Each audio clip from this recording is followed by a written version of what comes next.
A banana é a fruta mais consumida no Brasil e no planeta. A produção mundial é da ordem de 115 milhões de toneladas em mais de 130 países. No Brasil, quarto produtor mundial, são quase 7 milhões de toneladas. A banana é um alimento básico das populações da Amazônia. Sua produção tem relevância econômica e social na região e envolve principalmente a agricultura familiar. Além das bananas consumidas in natura, há preferência pelos plátanos, bananas consumidas fritas, assadas ou cozidas, ou em forma de chips crocantes, conhecidas popularmente como banana da terra, banana pacovã no Amazonas, banana comprida no Acre, farta velhaco no Mato Grosso, bastante usadas na culinária. Um dos maiores desafios da produção é a ocorrência de doenças como o mal do Panamá e a cigatoca negra e amarela, capazes de devastar bananais, sobretudo na agricultura familiar. Um dos principais recursos contra essas doenças foi o desenvolvimento de variedades resistentes ou tolerantes às pragas pela pesquisa agropecuária. Sobre essa temática, o pesquisador Evaristo de Miranda conversa com Luadir Gasparotto, pesquisador da Embrapa Amazônia Ocidental. Ele é agrônomo com mestrado e doutorado em fitopatologia pela Universidade Federal de Viçosa. Em 2022, foi agraciado com os prêmios Samuel Benquimol e Banco da Amazônia na categoria Projetos de Desenvolvimento Sustentável na Região Amazônica, Alternativas para o Controle da Cigatoca Negra da Bananeira na Amazônia. Faz parte da equipe responsável pelo lançamento de 12 cultivares de bananeira resistentes à cigatoca negra, inclusive a cultivar BRS Conquista, a primeira cultivar de bananeira protegida e registrada no mapa. Olá, bem-vindos ao Brasil Verde, um programa dedicado à sustentabilidade da agropecuária brasileira. E hoje nós vamos falar de uma fruta, mas não qualquer, a fruta mais consumida no Brasil, a banana. Os produtores de banana no Brasil garantem para cada habitante desse país uma banana por dia, se a gente deixar de fora os domingos. Mas essa cultura, que foi introduzida aqui pelos portugueses, enfrenta também muitos desafios. Isso implica em tecnologia, em inovação e não para de evoluir. Diversas variedades para cada região do país e também os problemas mudam. Nós temos a alegria de receber hoje aqui no Brasil Verde o Luadir Gasparotto.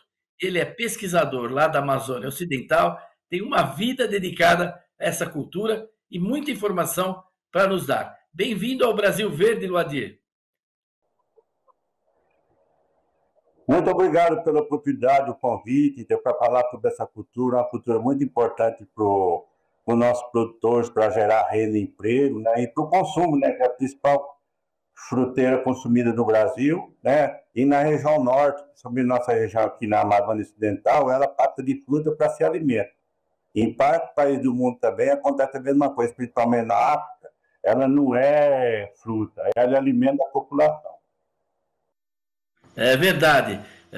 Eu estava impressionado que só a grande São Paulo, a capital de São Paulo, por dia consome 2.000 toneladas de banana. Então tem que ter produção de banana. Mas, Gasparotto, antes da gente entrar nessa história da banana, né? Dá para você contar um pouco a sua história? Você não nasceu num bananal aí na Amazônia, não, né? Como é que foi a sua história? Como é que você chegou onde você está hoje na pesquisa? Conta um pouco para nós, para quem está nos assistindo e conhecer melhor. Olha, eu estou aqui de produtor do interior de São Paulo, pequeno produtor, né? Meu pai batalhou muito para nos educar, né? Porque ele foi órfão há 5 anos. Ele era filho de italiano, né? E minha mãe descendente de nordestino. Nós moramos na propriedade que era dele mesmo, nossa, entendeu?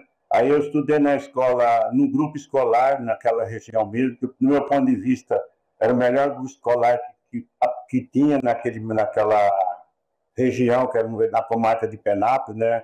Que era mantido pelos pais dos alunos, né? Nós tínhamos uma escola muito boa, inclusive tinha até biblioteca. E a alimentação dos estudantes, dos alunos, era fornecida pelos pais. Depois eu fui no ginásio e, por felicidade, eu descobri que existia o Colégio Agrícola em Jaboticabal. E lá foi um passo muito grande para mim seguir a carreira de como agrônomo, para fazer agronomia, porque um colégio dentro de uma faculdade, você se inspira no pessoal que está lá. Aí, quando eu terminei o colégio, eu não tinha chance de continuar estudando, porque naquela época não tinha ajuda. Eu trabalhei 2 anos como técnico agrícola lá em Goiás, consegui os recursos, né? Economizei e fui para Viçosa, porque Viçosa era um lugar ótimo para estudante que tinha poder aquisitivo baixo, porque eles têm alojamento e têm alimentação. Então, você vive 24 horas por dia, você vive dentro da escola. E o mês e o ano, todo o período seu. Aí, quando eu terminei a faculdade, eu tinha a oportunidade de trabalhar nas empresas, mas pelo fato de eu estar trabalhando já com alguns pesquisadores que faziam pós-graduação, me ajudavam eles voluntários, sábado, domingo, à noite, qualquer coisa, eu fiquei na fitopatologia. Aí, no segundo ano que eu já estava na fitopatologia, a Embrapa me contratou e fui requisitado para trabalhar aqui na Amazônia, em Manaus, entendeu? Aí eu vim para cá sem experiência, né, que você é jovem, nunca trabalhou, mas pelo menos eu tinha estudado, eu tinha uma boa base científica, né? Então facilitou para mim. E o primeiro desafio meu foi encontrar o modo da sua. Isso aí foi em 1979, em 1980, julho de 1980, eu estou aqui há 45 anos. Aí o desafio meu, porque tinha um programa do governo que era para a produção de borracha natural, eles estavam implantando um programa chamado Probor, e estava implantando aquilo em seringueira, e o mal da soja, que é a doença que destrói muito, né, que inviabiliza o cultivo da cultura nessa região. Eu tive que enfrentar aquilo, procurei professor para ajudar, formamos a equipe, inclusive tinha um pesquisador da Universidade Federal de Braunschweig, né, da Alemanha. Em 1990, quando eu terminei o doutorado, eu voltei e nós chegamos à conclusão que tinha que parar o programa de melhoramento genético da seringueira para resistente, que já fazia 60 anos, e pensar em implantar seringueira nas áreas de escape, que é São Paulo, essa região do Cerrado, e ir para cá trabalhar com o chiqueiro de coco. E foi trabalhar com o chiqueiro de coco há mais de 10 anos, que o nosso colega Dr. Vicente viabilizou a produção de borracha na Amazônia, em qualquer país, em qualquer região que tenha clima quente e úmido, que seja resistente à seringueira, com outras espécies fazendo enxertia.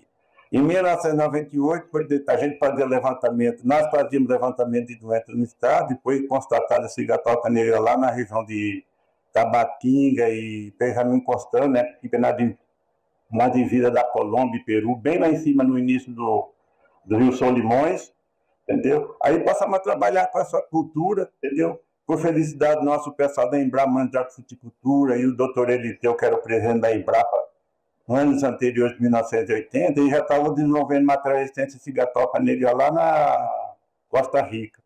Aí nós pegamos esses materiais, plantando lá naquela região, né? E logo no primeiro ano já tivemos materiais resistentes recomendados para plantio. Né? E todo esse período nós vem trabalhando com essa cultura, hoje, junto com o pessoal da Embrapa Cultura, o pessoal da Encapé lá do Espírito Santo, foram recomendadas 12 cultivares, que são resistentes. Agora, a aceitação da população é difícil, porque pessoas adultas não mudam de hábito. Eles querem banana maçã, banana pata antiga e tal, né? Mas essas bananas hoje estão sendo produzidas aqui e estão sendo encaminhadas para a população escolar, merenda escolar, e o pessoal já está se adaptando porque não tem as outras no mercado, entendeu? E a gente vem trabalhando, já desenvolvendo tecnologia, porque a banana da terra que a gente consome, ela que consome frita ou cozida, não tem material resistente. E a gente desenvolveu uma tecnologia para você fazer o controle químico dessa doença, que eu posso comentar depois. Olha que interessante. Então, você teve todo esse itinerário, um esforço pessoal extraordinário seu para fazer agronomia, e o trabalho também, a qualidade do trabalho que você ajudou esses pesquisadores, abriu a porta na Embrapa, mas aceitou o desafio. Quando você chegou aí, foi a época que eu cheguei em Petrolina também. Eu comecei em Petrolina em maio de 80, né? E aqui eu me aposentei recentemente, mas eu estaria também completando aí 45 anos de Embrapa. E depois da seringueira foi, então, muito dedicada a sua vida à banana. Né? A banana, para quem está nos assistindo, é uma fruta muito interessante. Se cair no chão, não suja, porque ela tem uma casca que protege. Você transporta ela facilmente. Para comer, não precisa de faca para descascar, não precisa de martelo, nada. Ela já tem direitinho lugar para segurar, para abrir, não é? Ela não fica vazando que nem a manga, a melancia, nada. E não tem caroço, né? Você come um fruto do tamanho da sua boca, todo mundo leva hoje em merenda, em casa, os jovens, os atletas, etc. Agora, quando a gente fala assim, não tem caroço, né? Não tem semente, e é verdade, né? Isso quer dizer alguma coisa da sexualidade da banana, não é? Se eu quisesse plantar banana, como é que eu vou fazer? Não tem semente, não é? Como é que eu faço? A soja é uma semente, o milho dá semente, mas essa fruta da banana, não. Dá para você explicar um pouco essa sexualidade de uma forma simples, talvez, para as pessoas entenderem dessa banana que nós cultivamos, que é uma banana selecionada pelo homem, né? Exatamente, esses materiais são materiais que foram o cruzamento de duas espécies, a babiciana e a cuminata. E quando fez o cruzamento, esses materiais ficaram inférteis, o resultado do cruzamento dele. Então ele não produz semente. Por causa É tipo você fazer um cruzamento de um animal, tipo jumento com égua, vai nascer uma mula que é infértil. E a banana aconteceu a mesma coisa. Então, para o pessoal multiplicar hoje, a banana até o caule dela é subterrâneo, é diferente de uma árvore de laranjeira que tem um caule no tronco. O dela é subterrâneo. Tudo aquilo que sai para cima são brotações constituídas de um aglomerado de folhas. E o que acontece? Para multiplicar, o pessoal pega aquelas perfilhos novos e arranca, faz o tratamento, o ideal é fazer o tratamento e levar para o campo direto. Outra maneira também de multiplicar são as microculturas, a micropropagação, que é feita em laboratório. O pessoal pega a gema, coloca no meio de cultura especial, vai trabalhando durante 6 a 7 meses até chegar de uma gema, de uma única planta, ele produz 60, 70 mudas. E é a muda ideal para o pessoal levar para o campo, porque ela não tem praga, ela não tem doença, tem um material super selecionado. Então, o melhoramento genético da banana, para quem está nos assistindo, novas variedades, como é o trabalho do Luadir, de outros pesquisadores lá da Embrapa, Mandioca e Fruticultura, etc., é um trabalho mais complicado, mais trabalhoso, vamos dizer assim, do que quem trabalha com grãos, etc. É um trabalho muito exigente, precisa muita paciência, não é? Mas é necessário. Foi dito aqui por você no começo que essa doença, a cigatoca, que chegou no Brasil, você contou lá na Amazônia, no limite ali com a Colômbia, né? Em Tabatinga. A única saída que você tem, é claro, é manejar melhor o seu plantio, tudo isso, mas é a variedade resistente, né? E elas existem e vocês têm investido muito nisso, né? Eu sei até de produtores que estão produzindo banana orgânica lá em Tocantins, por exemplo, em Minas Gerais, e que são resistentes, eles produzem suficientemente, mas com um manejo muito equilibrado de nitrogênio, de tudo, né? Etc. Mas essas variedades resistentes são fundamentais no caso da banana e só a pesquisa é que produz isso. Você já colaborou em equipes que geraram muitas variedades de banana, não só resistentes, mas também com qualidades, não é? Vocês buscam também outras coisas junto, né? Não, quando o pessoal faz melhoramento genético, eles buscam produtividade, qualidade do fruto, resistência a pragas e doenças, né? E é um trabalho árduo, porque essas plantas, principalmente, vamos pegar um material silvestre, que produz semente, que são materiais diploides. Então, é um material que tem semente e produz pólen. O pólen seria, no caso, você falar o ovário e o pólen, comparando com o animal, o pólen seria o espermatozoide e o ovário seria o ovário normal, que tem os óvulos para ter fecundação, entendeu? Então, o que acontece? Para você fazer um melhoramento genético, é muito trabalhoso, porque você vai pegar um material que tem fonte de resistência, certas qualidades que você quer transferir com a cultivar já produtiva, que tem uma certa qualidade para melhorar. E esse cruzamento é difícil, porque o pessoal faz cerca de 1000 polinizações. O que é polinização? É você pegar um grão de pólen de uma planta e transferir para outra para chegar no pólen, no ovário dela para fecundar o óvulo. Olha, Luadir, nós vamos fazer um pequeno intervalo e a gente já volta com a segunda parte do nosso programa. Convidamos a todos, porque retornamos já com essa entrevista muito interessante sobre o cultivo da banana e o trabalho da pesquisa lá na Amazônia. Até já!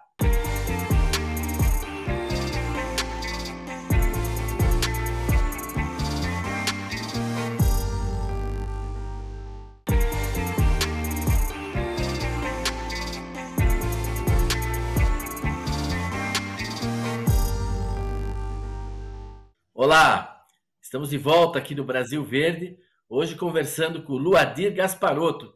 Ele é pesquisador da Embrapa Amazônia Ocidental. Tem mais de 40 anos dedicados à pesquisa e grande parte deles à cultura da bananeira, tanto no melhoramento genético dessa cultura para que ela produza mais, em melhores condições, resistente a doenças, a pragas. Ele estava contando isso na primeira parte do programa. Mas também olhando para o futuro, né? Luadir, hoje, olhando o panorama da banana, não é? Quando a gente compara com países como o Equador, outros, a produtividade média do Brasil é muito baixa, né? Quer dizer que a gente pode avançar muito ainda na produção da banana. Como é que você vê essa situação? Olha, você tem ideia, a Costa Rica produz 40, a média dela de produtividade é 46 toneladas por hectare. O Equador está na faixa de 30, 35, e nossa média nacional está na faixa de 12. O estado que tem uma produtividade maior são os polos, tipo Santa Catarina, São Paulo e Minas, que produzem na faixa de 20 toneladas por hectare. Mas a pesquisa tem esse trabalho mostrando que é possível você produzir 50, 60 toneladas por hectare. Entendeu? Principalmente nessa região mais quente, né, que banana é uma cultura de clima quente, né, aqui a velocidade é muito alta do crescimento de uma planta. Enquanto que lá em São Paulo demora 15, 16 meses para colher um cacho, aqui nós colhemos com 11 meses de idade da planta. Então, nós temos um clima super favorável à produção de banana, entendeu? E tem tecnologia também disponível. Acontece que nós temos banana de norte a sul, uma grande quantidade de pequenos produtores, né, de falta de assistência técnica, que não tem poder aquisitivo para utilizar a tecnologia, né? Então a produtividade nossa vai lá embaixo, entendeu? Mas nessa mesma região que tem uma tecnologia razoável, tipo Vale do Ribeira, Santa Catarina, eu acho que a produtividade também está muito a desejar, poderia ter muito maior, entendeu? Mas tecnologia tem disponível para isso, para ter uma produtividade alta, né, e bananas de qualidade, entendeu? Para atender o mercado nacional todinho e exportar muita banana para outros países, entendeu? E gerar renda e emprego para os nossos produtores. O Brasil, em matéria de exportação de banana, é um anão, né? Não exporta nem 1%, exporta para Uruguai e Argentina, né? Um pouquinho lá para a Holanda, mas é voltado tudo para o consumo interno. Agora, por que as pessoas se queixam hoje dizendo, antigamente eles diziam preço de banana, quando uma coisa era barata, né? E hoje o pessoal reclama que até a banana está cara. Realmente o preço da banana aumentou. Quais são as principais razões? Além da produtividade, é claro que se a produtividade fosse maior, quanto mais ganhar em produtividade, o preço vai cair. Mas hoje, quais são as razões desse preço mais caro da banana? Olha, o problema é que a nossa população aí na década de 60, 70, 80 era muito menor. E a produção nossa era mais baixa, né? Não tinha essa quantidade, e era uma produção assim, tipo assim, eu produzo aqui e vou levar para o mercado a 100 quilômetros no máximo, qualquer coisa assim, né? Hoje modificou, nós temos uma demanda muito grande, você vê que produz 707 milhões de toneladas, que se o povo tivesse maior poder aquisitivo, consumiria muito mais. Mas a mão de obra hoje está caríssima, uma diária de funcionário aí em São Paulo, que eu tenho uma propriedade aí, está R$150. Você vai comprar uma tonelada de adubo, está o preço lá em cima, defensivo caro, um trator custa caro, as terras também estão caríssimas, entendeu? Então, isso aí tudo para refletir no preço. Não tem choro, entendeu? Então, alguém tem que pagar. E a margem de lucro do produtor parece que é grande, mas não, porque tem um monte de atravessadores no meio disso aí.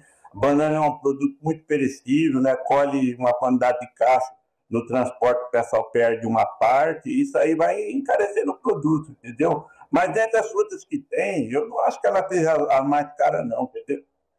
E ela é uma fruta que substitui perfeitamente muita alimentação, porque ela tem todos os. Ela tem vitamina C, complexo B, tem carboidrato, 20% é carboidrato, tem um pouquinho de proteína, 1%, entendeu? Um pouquinho de gordura também tem, entendeu? Então, e os nutrientes, fósforo, cálcio, magnésio, ela tem isso tudo. Você observa que quando o pessoal está jogando tênis, uma da fruta que eles comem é banana, é para repor os eletrolitos dele no sangue dele para esquentar. Então, a fruta é excelente. E o preço, todas as coisas aumentaram o preço. Então, é meio difícil, né? Um cara trabalhar e não receber dinheiro. E o produtor também tem que ter uma qualidade de vida boa, né? Nós não estamos aqui na cidade, né? Quando o preço abaixa, alguém está sofrendo lá na outra ponta. Entendeu? Então, isso faz parte.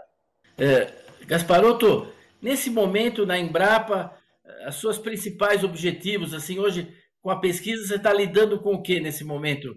Como coisas prioritárias para você nesse momento? Qual que é os seus principais Hoje nós trabalhos? estamos trabalhando porque o nosso solo é muito pobre, acho que é do solo mais pobre do Brasil, né? Então a acidez muito alta, muito baixa a qualidade dos nutrientes, o teor de nutrientes, né? E adubo aqui é muito caro, entendeu? E as distâncias são enormes. Você tem aí um estado que é 18% do território nacional, né? O transporte é fluvial, né?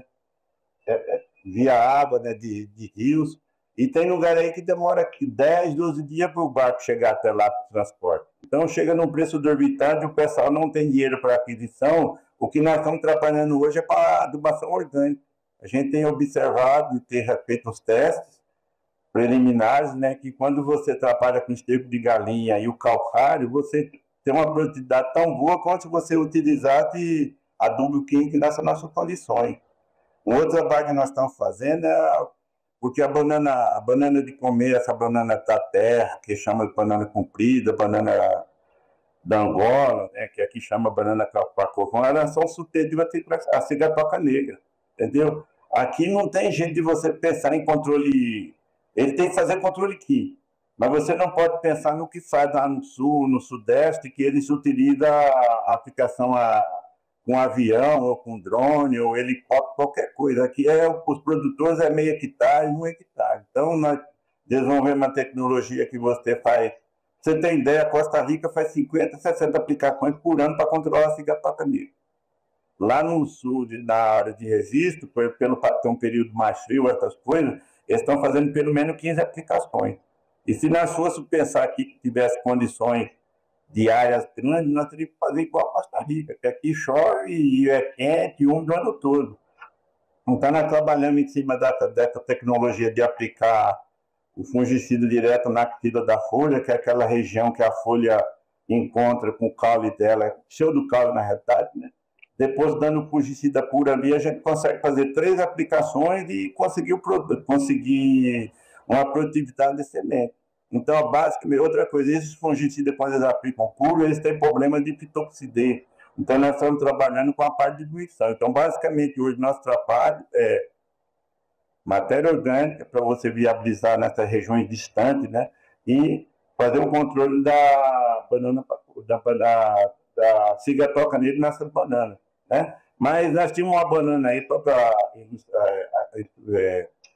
dá um esclarecimento, que é a banana pelipito, uma banana que estava esquecida aí na beirada do rio, que é uma banana peruana, que ela substitui perfeitamente essa banana de fritar, que é a banana que eu já falei, banana da Angola. Ela é uma banana com muito amido, que ela só pode ser frita. Ela tem mais fibra do que essa banana da Angola, que é a banana da terra, tem menos gordura, entendeu? Então, ela é uma excelente banana para fazer, consumir in natura, né, que seria frita, qualquer coisa, para fazer mingau, para fazer banana chips, né?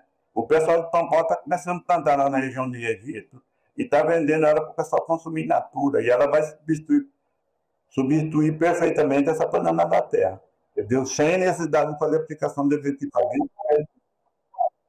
O nome é a banana do Peru? Entendeu? O que é? Então, ela é uma banana que vem do Peru, peripita. O nome da banana é peripita. entendeu? E o para pessoal chips, está né? começando. Em São Paulo já tem produtor vendendo essa banana lá. Eu acho que ela vai ganhar espaço, entendeu? Porque é uma banana muito boa. E tem outra grande vantagem, ela é mais resistente às enchentes aqui da época do plantio, porque o pessoal planta na várzea, quando enche, a banana morre toda. E ela aqui tem uma certa resistência à inundação. Muito bom. Gasparotto, nós estamos chegando no final do nosso programa. Foi uma conversa muito boa. Se você me permitir, raramente eu faço isso aqui no meu programa, mas você eu considero uma dessas colunas da nossa Embrapa. Sabe? Tem pesquisadores que a vida deles é uma coluna que ainda sustenta essa empresa, entendeu? Então, eu tenho uma honra mesmo de estar hoje conversando com você. Fui seu colega por mais de 40 anos. E eu queria te passar a palavra para você fazer suas considerações finais, alguma recomendação sua, que eu ouvirei como um ouvinte mesmo. Olha, eu acho que o pessoal tem que consumir mais banana, né? Porque é uma fruta de você. Qualquer pessoa, desde uma criança lá que faz papa, faz um mingau, pode fornecer para ela quando ela está começando a se alimentar, né? Até uma pessoa que está doente, entendeu? Quando a pessoa está doente, fala, dá banana para ele, né? Porque é uma fruta que ela é rica, ela tem de tudo, entendeu? É a única banana, é uma das poucas frutas que entra na cadeia, por quê? Porque lá não precisa de nenhuma ferramenta para abrir ela está pronta, inclusive ela é embalada, entendeu? O outro conselho que eu dou também é para os pesquisadores novos que estão começando a trabalhar, principalmente doutorado, essa coisa, para eles esquecerem um pouco que eles aprenderam na universidade. Porque o que a gente aprende na universidade é publicação de paper, né? Publicação trabalho, quanto mais trabalho, melhor, mas você vai ser avaliado melhor, você vai ser aquilo, você vai ganhar a bolsa do CNPq, você vai ter uma quantidade de aprovação de projetos, entendeu? Mas, do meu ponto de vista, o que o pessoal tem que fazer é ir para o campo, olhar o que tem, fazer os trabalhos laboratórios, mas esses papers, você é conhecimento. Então, a sabedoria que eu vejo é você transformar o conhecimento em tecnologia. Então, nós temos que ter uma linha de trabalho, mesmo publicando os papers, para publicar trabalhos direcionados para a extensão rural e para os produtores.